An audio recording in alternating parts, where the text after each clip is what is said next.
yes, actually I am going to talk about a film that's 20 years old that I've just been to see in the cinema again, because when I saw it for the first time, I didn't have a YouTube channel because it was 20 years ago.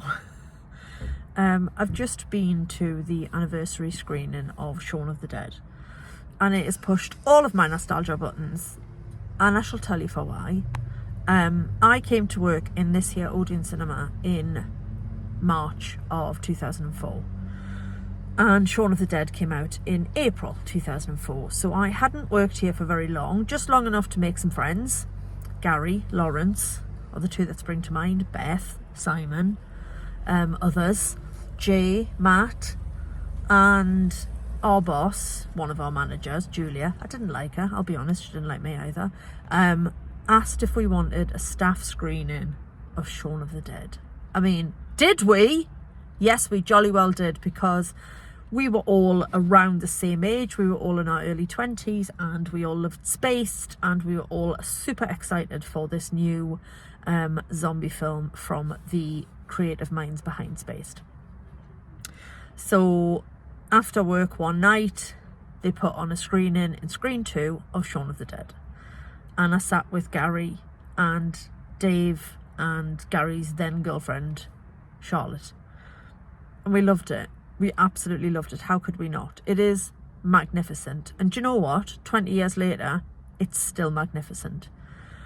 And I just wanted to talk a little bit about it because I think it is such a triumph. It is still funny, still moving, still glorious, still so wonderfully British in its sensibilities, but genuinely it has held up so well 20 years later. And I've seen it a lot over the 20 years, but there's still stuff I didn't remember, and the jokes still made me laugh. The casting is so perfect,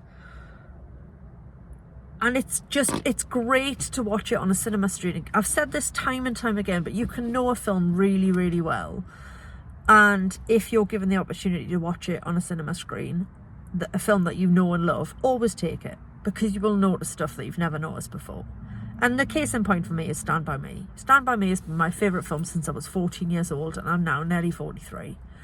And I've seen it countless times. Like, I wore out 2 VHS copies. Like, that's my level of ridiculous when it comes to this film.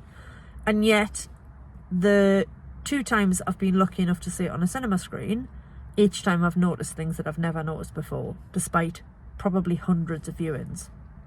And it was the same watching Shaun of the Dead again. Just being able to appreciate, you know, his walk to the shop the first time around, and then his walk to the shop the second time around, and all the things that you notice that Shaun doesn't, and just how glorious it is. Also the fact that, looking back now, it was of its time only in the sense that things would be so different now should we have an outbreak of zombie attack / apocalypse, because we've got 24-hour news and we've got smartphones. The beauty about this being set in the early noughties when it was, is it's the age of mobile phones, but it's pre-smartphone. So Shaun is allowed to remain oblivious for that little bit longer. He's channel hopping, and if he just stopped at channel hopping, he would know what was going on. But now we would get instant news alerts to our phones. We'd probably get, like, during the pandemic, they tested that, what was that bloody siren thing they tested? And it was supposed to go off at the same time for everybody. It was April of last year, and I was training up at head office, and we were all supposed to get this siren alert. Stuff like that would happen now. There would be, like, some government alert to our phones about what was happening.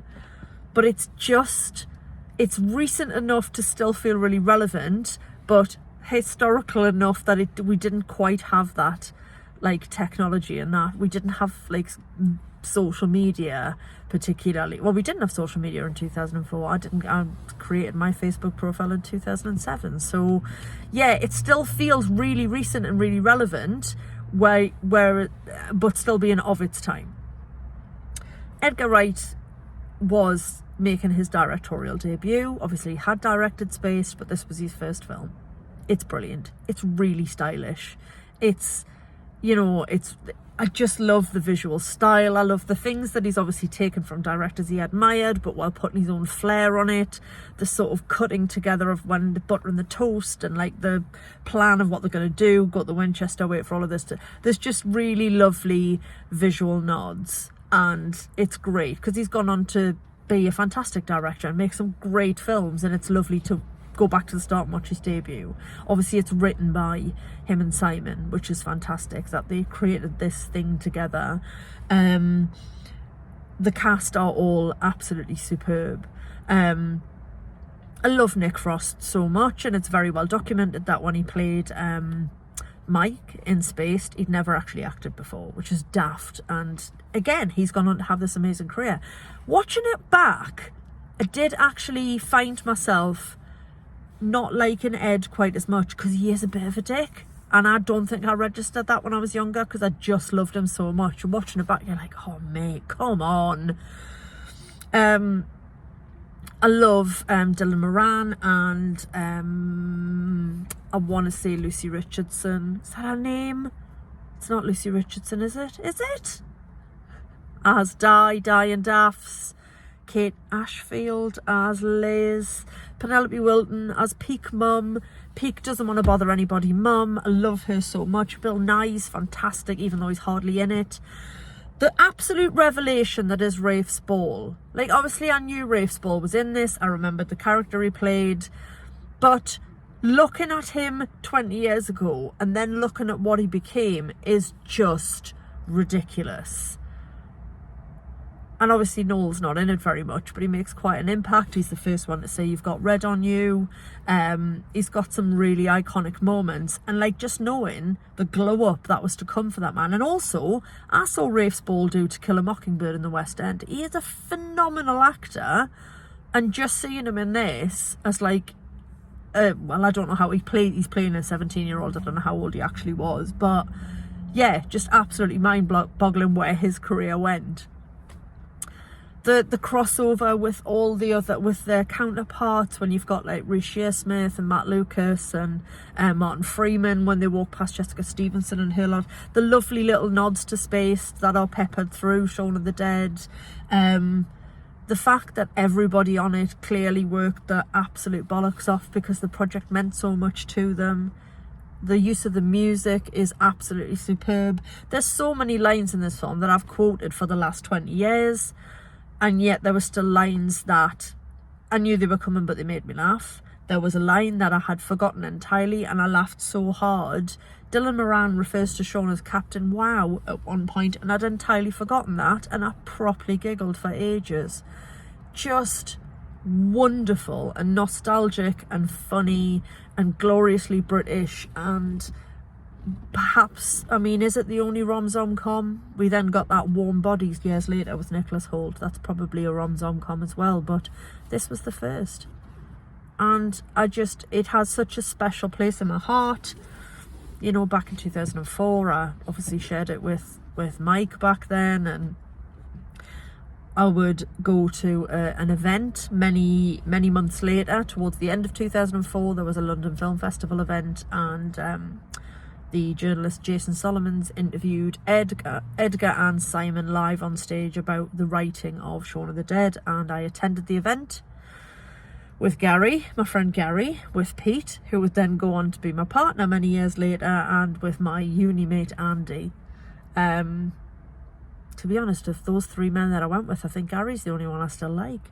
And I got to meet Simon afterwards, and I got to get him to say a line from Spaced to me. I asked him to say it's too orangey for crows, and he jolly well did it. So yes, I have so much love for Shaun of the Dead. It holds up brilliantly. It was an absolute joy to watch it on a big screen again and watch it in the same cinema. Just the screen next door. I was in Screen 3 today and Screen 2 20 years ago. To watch it in the same cinema rather, again, feels like a real privilege.